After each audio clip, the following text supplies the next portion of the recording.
This time it's 5 classic British 650 touring bikes of the 1950s.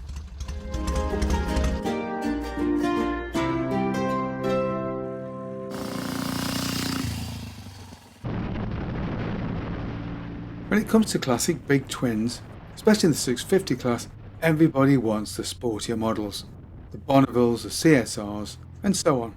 And this means that the cooking touring models are often overlooked. But this means that we're ignoring some brilliantly capable everyday machines which will likely prove more reliable than the more highly tuned versions, as well as being considerably less expensive and easier to live with. So here are 5 classic 650 Tourers from the 1950s.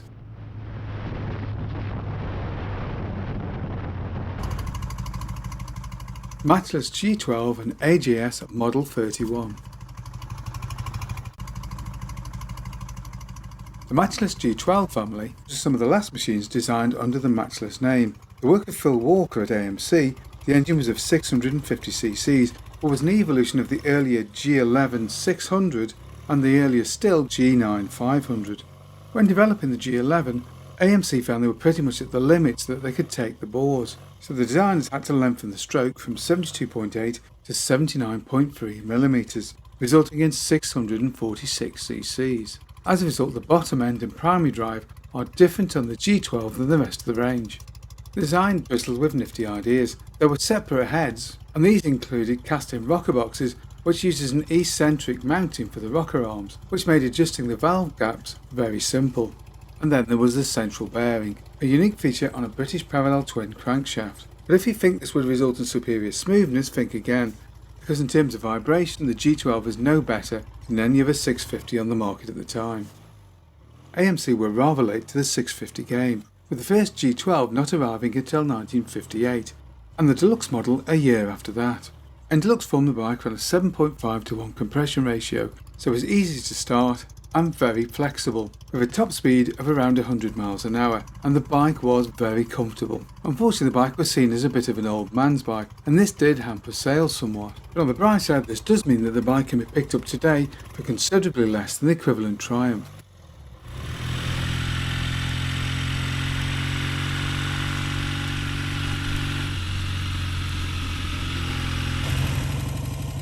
The Ariel Cyclone.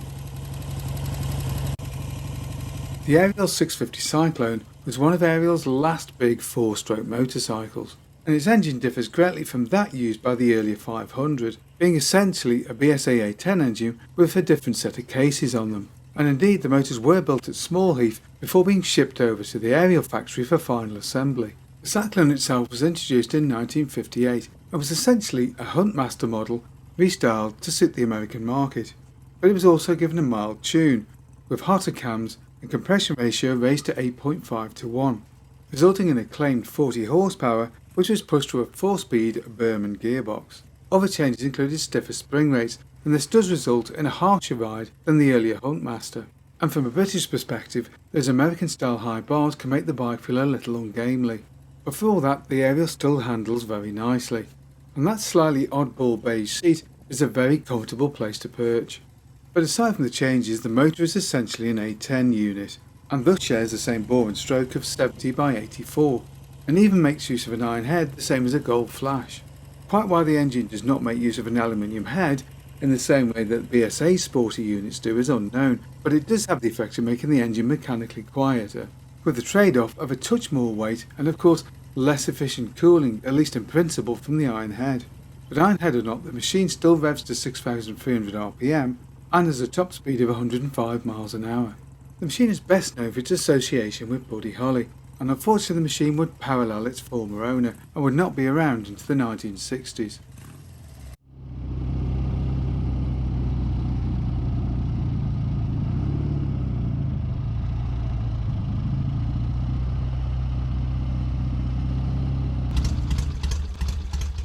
Triumph Thunderbird.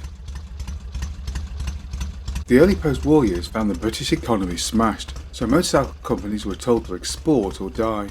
Essentially, you didn't get raw materials if you weren't selling to foreign parts. And so very sensibly, given the size of the market, Triumph was pushing hard to break into the US. And the company was getting some traction with its Speed Twin and Tiger 100. But but increasingly the company found itself under pressure from the importers to produce a larger displacement motorcycle. As the Americans like to say, there's no substitute for cubes. And so slightly reluctantly the company began to develop a larger version of the 5T, and this would be the 650 6T Thunderbird. Even the name was influenced by American Indian culture. The bike was released in 1949 and is best known culturally as the motorcycle ridden by Marlon Brando in the 1952 film The Wild Ones. The bike's engine was of 649 cc's with a bore and stroke of 71 by 82. Compression ratio was 7.2 to 1 and the machine pushed 34 horsepower at 6,300 rpm through its 4-speed gearbox. And with its light weight of just 179 kilos or 394 pounds, the bike was gifted with excellent acceleration and a top speed of around the ton. Early machines had telescopic forks at the front but would make use of Edward Turner's sprung hub at the rear, and the chassis was very lightweight and not the most rigid. But thankfully for the bottoms of all those concerned, Triumph would finally fit a proper swinging arm suspension unit till in 1954.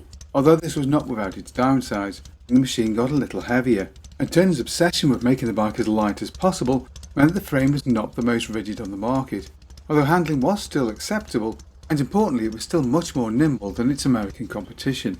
In its home market however the bike was not quite as well received. The 500 was very popular, so people weren't completely convinced initially by a larger, less smooth version, although 34 horsepower for just £10 extra would make the bike rather attractive, and ultimately value for money is where the Thunderbird scores best. The Vincent may have been faster, but who could afford a Vincent?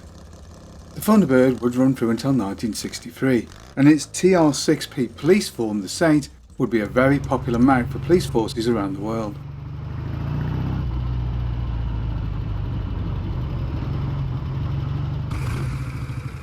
The Norton Dominator 99.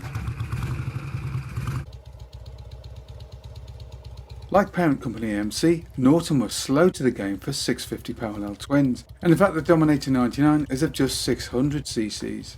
And we would have to wait for the 650 SS of the early 60s to get a full 650. The first Dominator arrived as the 497cc Model 7 in 1948, and was a machine penned by Bert Hopwood, who would go on to develop the BSA Golden Flash just a few years later. 1956 would see the engine enlarged to 597cc for the 600cc Dominator 88, a machine that also made use of the legendary featherbed frame, as well as the road holder front forks.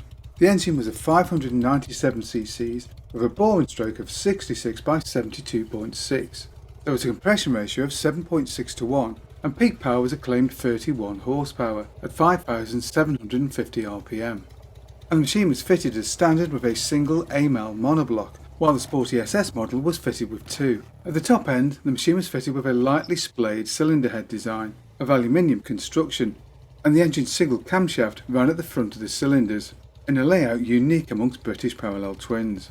The bike had a 4-speed gearbox, and this would be switched to an AMC design after 1957. And further modifications would come in 1958 when the machine moved over to battery coil ignition with an alternator, as the industry moved away from the mag dyno system, which was more expensive to manufacture. And while the dummy may have been 50cc short of the opposition, it was nevertheless a fine sports touring model, and with its featherbed frame would be a firm favourite in the 60s CAF racer scene.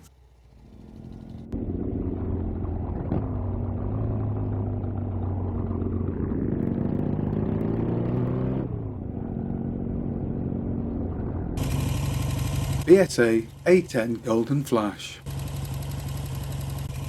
BSA's 650 Golden Flash would arrive just a year after Triumph's Thunderbird, and although based on the earlier 500cc A7, Bert Hopwood extensively redesigned the engine to create the A10, and in fact the changes will be transferred over to a new model A7. The A10 was of 646cc and used an iron head and barrel.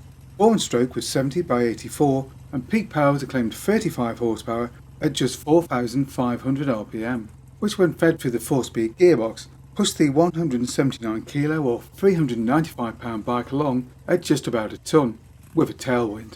The first models had rigid rear ends, but this would soon be joined by an option of a plunger frame, before full swinging arm suspension arrived in 1954. And whilst earlier models had bolted their gearbox directly to the back of the engine, this was no longer the case after 54, which would allow for a wider selection of gearboxes, opening the door for more sporty models such as the Road Rocket and of course ultimately the truly gorgeous Rocket Gold Star. The Golden Flash, like all the A10s, was fitted with a single carburettor, so it was very flexible and very easy to maintain. On the road, the swinging arm chassis is extremely good, not quite in featherbed standards, but very good all the same. And that combination of stable handling and a very flexible, user-friendly engine makes the A10 for me one of the best all-rounders of the period, but then I'm biased.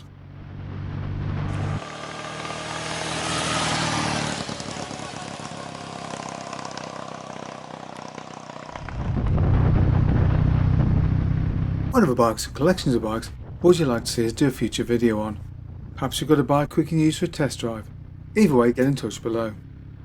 Hope you enjoyed that video. If you did, don't forget to like and subscribe, and of course thank you very much for watching.